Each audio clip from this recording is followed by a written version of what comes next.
Joining me to do that is Albie Amankona, political commentator and co-founder of Conservatives Against Racism. Albie, good morning. Good morning, Rosie.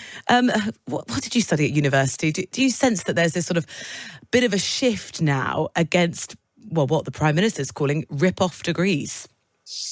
I studied economic history at university, and I do sense that there is a bit of a shift coming from government when it comes to university, because of course Tony Blair was all about sending as many people to university as possible, whereas now Rishi Sunak, as part of a Conservative government, is actually looking to cap the number of students on courses where a high proportion of graduates do not go on to a professional job or further education.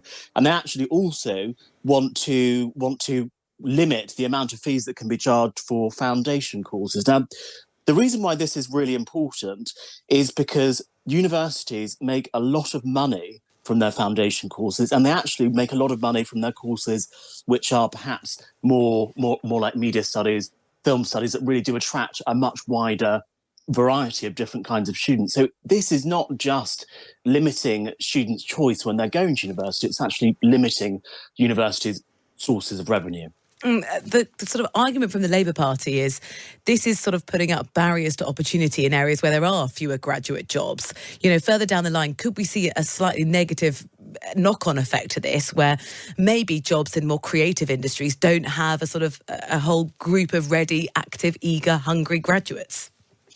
I think what the Prime Minister would say is that you don't necessarily need a university degree to have one of those creative jobs. I think that would probably be the rebuttal to that argument. I think what's interesting is that the government have picked this as their priority for higher education, when actually I think there are much more important issues to solve in higher education, whether or not that's the interest rates which students are paying on their student loans, whether or not that is sorting out the awful university experience that students have had during the COVID period. There are some students graduating without even knowing the grades of their degrees, so they can't actually move on to their master's courses or their jobs. So I think it's an interesting priority for the government to pick, and I don't think it's the priority of students. Yeah, if you are a student, you'd be saying, well, why am I not having my lectures in person? And why haven't I had my grades marked? That matters to me more. Really, Rishi Sunak, if you care about giving students value for money, maybe you'd be prioritising sorting out those two problems. Precisely. I would imagine these are not the priority of the students. And I do think it's interesting that the two newspapers that are leading with this story are the Daily Mail and the Daily Telegraph, not known for exactly being very popular with students. So I would say this policy is not to attract students, but it's actually to attract the Conservative Party's core base of voters, who tend to think that university nowadays is not like it was in the past, and people just go there to drink and spend money. Yeah, we get that phrase often that gets bandied around of Mickey Mouse degrees, and well, maybe they think that's going to be a vote winner. Let's talk about if they're going to win votes this week. The Conservatives, inside the Eye, they've been speaking to one source inside the party that said the Prime Minister needs a miracle to avoid defeat in the by-elections this week. Would it be miraculous for them to retain at least one? No, I don't think it would be miraculous at all. We're told in Uxbridge, where the majority is actually the smallest, that it's actually a lot closer between the Labour Party and the Conservative parties than we initially thought.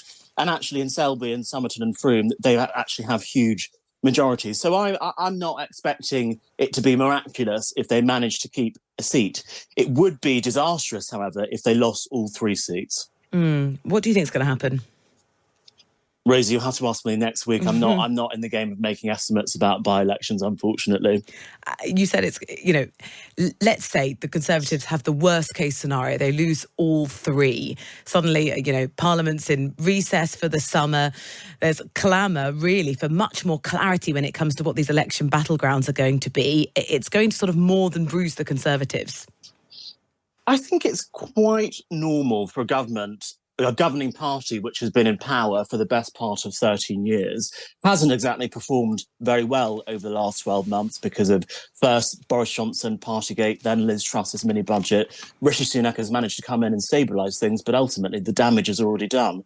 I don't think it's really surprising to think that it's possible that the Conservatives might lose all three by-elections. I don't think that is going to lead to any more trouble for Rishi Sunak than we're already seeing.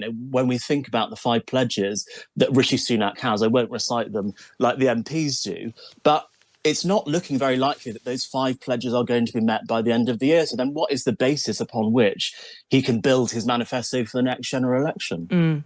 Well, should we actually look at some policy ideas that are going to be sort of battlegrounds when it comes to the election? And just a couple of pages on in the Eye, there's sort of the headline is that there's Labour fury as Starmer refused to axe what they're calling the vicious cap on child benefits. This sort of idea of saying, for 2 children you can have these benefits, but, not for any more. And some would say, well, a Labour Party policy maybe say, that why would they not expand that if they could afford to? Well, the key question you asked there is if they could afford to. And what the Labour Party is actually, I think, quite successfully doing is trying to show itself as a party which is economically competent, and they're trying to make the Conservative Party look economically illiterate. So they're saying, well, look, there are all these policies, there are all these things that we would love to do, good Labour things that we would love to do, scrap this cap on child benefit, for example, spend £28 billion on this green, this UK version of the Green New Deal, essentially. But we're not going to be able to do that unless we have the economic growth. So they're not actually making any commitments to extra spending beyond what the Tories have committed ahead of the next general election. So really, this is electioneering of the highest order. And I'm sure some Labour people will be upset by it, but I think they'd probably rather win a general election than be upset about one policy. But Albie, I think that the challenge for voters is trying to then work out when it comes to actual policy decisions, how different are the 2 major parties? Not very different, Rosie. And I think that is becoming more apparent as we get closer and closer to the next general election, which will either be at some point next year, I think probably next autumn, but it could be at the absolute latest around January or February 2025. Really, what are the dividing lines between the Conservative Party and the Labour Party? If they're agreeing to the same spending commitments, if they both want to stop the boats, but maybe because of different means. They both agree that we've got to grow the economy to fund public services. What really is the difference between the Conservative Party and the Labour Party? I think that'll be a question that lots of people will be asking at the ballot box when the next general election comes, and indeed in the by-elections this week. One potential piece of policy, and it's the subject of the comment piece from Trevor Phillips in The Times today, is about inheritance tax. And Trevor Phillips' sort of analysis is if you end inheritance tax, you risk a class revolt. He says the Tories' sort of pre-election giveaway would upset the social compact in which wealth comes with obligation. Can you see inheritance tax being on the chopping block? I have to say, I have a lot of time and respect for Trevor, but I don't necessarily agree with him on this. I think there is a large conversation about inheritance tax because it feels like a much bigger issue than it actually is. But as a tax, I think it brings in only about £7 billion to the Exchequer, which is a lot of money. But compared to something like national insurance contributions, income tax or corporation tax, it really is a drop in the ocean. It's something which affects about 4% of Brits will pay inheritance tax, the top 4%, some may say, and I think that's the premise of Trevor's article. But ultimately, this could end up being some clever electioneering for the Conservatives, because if you say, we're going to abolish a tax, we're going to abolish inheritance tax, that sounds much more impressive than saying, we're going to take 1p off income tax, we're going to take 5p off corporation tax, etc. So I think this is probably a clever piece of electioneering from the Conservatives, and I wouldn't be surprised if we do see it on their manifesto. Yeah, Trevor says the tax, as you said, only paid on about 4% of estates. Getting rid of it will largely benefit only those rich enough to keep a Coutts account.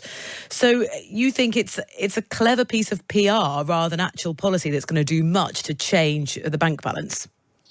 Exactly. It's a clever piece of PR, nothing more and nothing less. Inheritance tax is not one of those taxes which is going to put money back in people's pockets or increase economic growth. It's just something. It's just something that people feel instinctively is wrong, and it's something which Conservatives feel instinctively is wrong. And if you actually look at the seats in the country where the most inheritance tax is paid, it correlates quite nicely with the blue wall. Who is going to be in the cabinet that you might be voting for come a general election? Because we learned over the weekend, speaking to the Sunday Times, that Ben Wallace was going to stand down. And at the Telegraph today, Albie is speculating about who might be the favourite to replace him. And they're saying Tom Tugendhat could be the next Defence Secretary. What do you make of this prediction?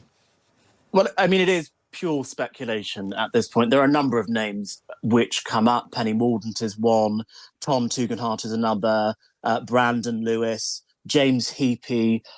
After really this announcement that Ben Wallace, the long-standing and very successful Defence Secretary, is going to be standing down at the next cabinet reshuffle. I think Tom Tugendhat makes sense, but then equally, I think a lot of the other names which have come up make a lot of sense. And as I mentioned before, it is just speculation at this point. The Prime Minister will make his decision, and there will be an announcement in autumn whenever the next cabinet reshuffle is. It was quite a surprise to hear the news of his expected resignation. How much do you think that sort of hurts Rishi Sunak? I don't think it's going to be that painful for Rishi Sunak, because I think it's unsurprising that Ben Wallace is going to stand down from his post. We look back to the leadership election of last year, if you can cast your mind back to 12 months. He was the most popular Conservative cabinet minister on the Conservative home polling, but he chose not to go for Prime Minister. So that would indicate to me that perhaps Ben Wallace isn't the most politically ambitious cabinet minister. You know, we know that he really wanted to become the General Secretary of NATO, but that was poo-pooed by Joe Biden. So after that potential career progression was gone, I think it was always quite clear that Ben Wallace was going to stand down from Parliament, because he clearly doesn't want to be Prime Minister when he could have had a good shot at winning last year. So I think his passions lie outside of Westminster. Final story we should mention, Albie, it's inside the Times. Last week, all of the headlines were dominated by the allegations that were levied by the Sun newspaper to Hugh Edwards. And what happened is, because for days, as we well know, he hadn't been named as the presenter, and there was mass speculation online as to who the presenter might be. And people like Jeremy Vine were having to come out and say, look, it's not me. A significant development, because it prompted a lot of conversation about defamation and slander, and people on social media just outing people completely incorrectly. And Jeremy Vine has agreed this financial settlement with someone on Twitter who falsely accused him, who's now going to pay £1,000 to charity. This might have been a harmonious end to what could have been a pretty acrimonious and painful and expensive legal battle. Absolutely. Dare I say, could this be a good news story from a very bad news story? So this Twitter user who falsely accused Jeremy Vine, and I think a number of other people, were falsely accused of various allegations over the last week to do with the BBC presenter scandal. This one particular Twitter user has decided and agreed with Jeremy Vine to donate £1,000 to the Motor Neurone Disease Association rather than pay damages. I mean, this could have been a really quite a big legal case. I'm sure Jeremy Vine has got a lot of fiscal firepower with which to put out fires with like this. So this is probably a good result both for Jeremy, for the Twitter user, and indeed for the charity, the Motor Neurone Disease Association, which is a disease that my grandfather has. Do you think that this story and how it developed might be one of those moments where either sort of practice or law changes around how people use social media? Well, we've already got a huge piece of legislation which is yet to come into force, the Online Harms Bill, on social media and how it is used, and that is going to be a massive piece of regulation. I think that was first proposed about 5 years ago, and it's not even actually in force yet today. So any conversations that we're going to be having today about how the law might change to regulate social media differently might not come into force for another 5 years. So I don't predict there are going to be any huge changes to the regulatory regime for social media in the short term. Albie, thank you so much. It's been a real pleasure going through a lot of the political stories inside the papers this morning. Albie Amankona, political commentator and co-founder of Conservatives Against Racism. It's been great to have you.